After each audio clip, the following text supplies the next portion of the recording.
Now, you're probably already ahead of me on how this panned out. Yes? Yes, you are. Feeling that in my 40s I was the ignorant one in the room, having only just got his head around semiotics, I launched into my research presentation with fake confidence.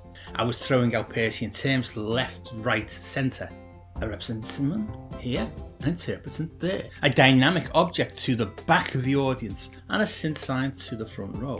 What I received in return were blank faces, yawns, polite embarrassed smiles, apathy, and a look of thinly disguised horror on the event host's face sitting in my eye line at the back of the audience. Very quickly I realised that I was not the late one to the Peircean semiotic design party. I was the only party goer.